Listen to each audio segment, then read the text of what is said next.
Hi everyone, I am Chrissi Kelly from Absent and welcome to another episode of Smell Training Online.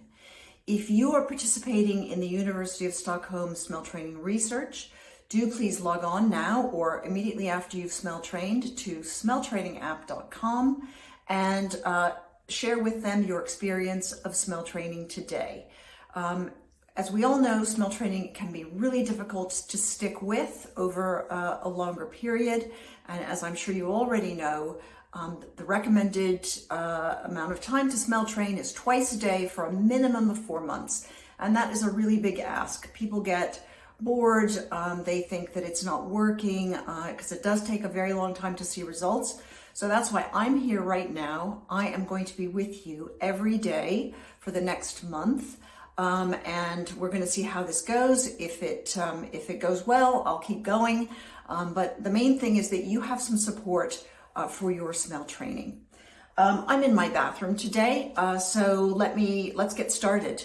I've got 4 of these little jars.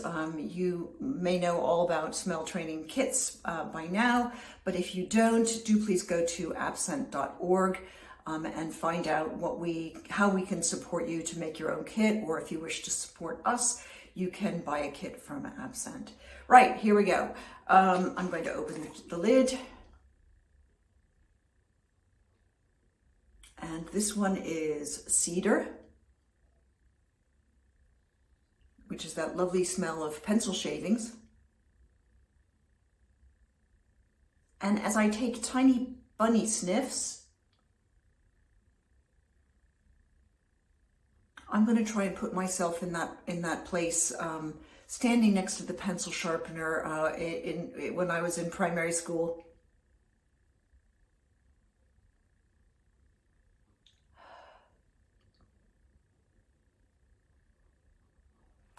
So that's it for number 1. It's important to take some normal breaths in between because these little bunny sniffs, they don't really bring in very much oxygen. They just bring the air up to where the smelling happens. Right, so I'm moving on to the next one. This is juniper. This is, of course, the smell of gin and tonics.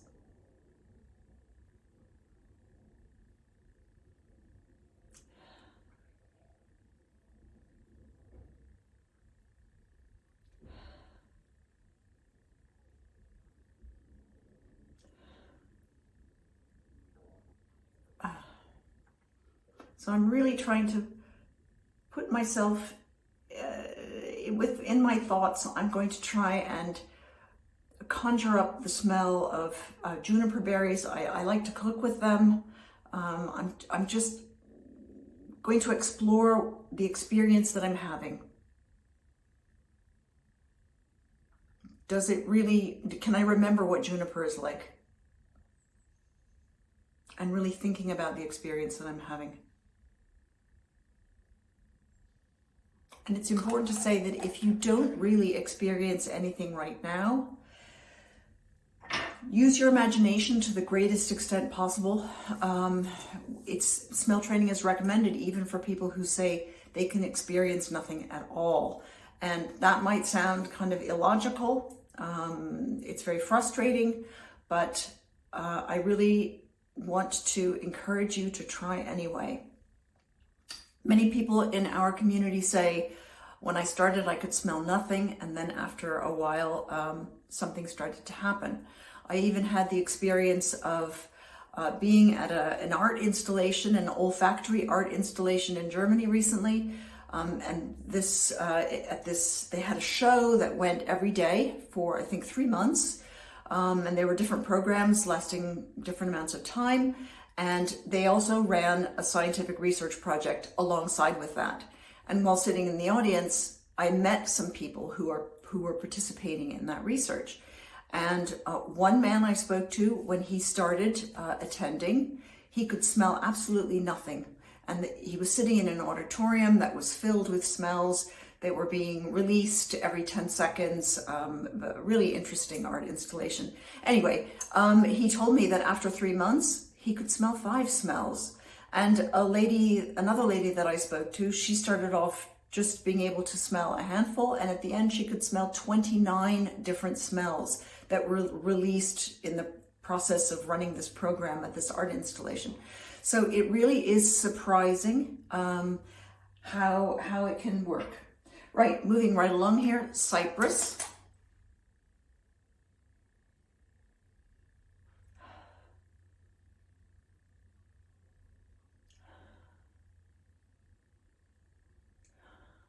I used to make a lot of Christmas wreaths, and this is a smell that reminds me of that.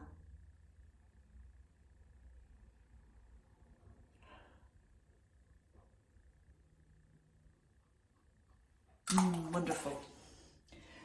And finally, pine.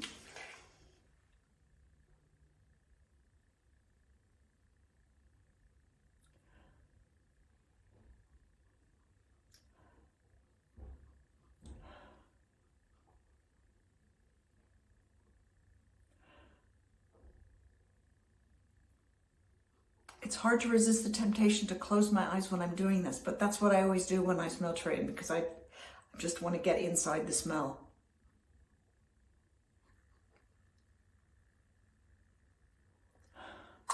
Right. That's enough chatting for today. Do please join me tomorrow as we continue our journey through this month of smell training. And I look forward to seeing you. Thanks very much for coming. Bye-bye.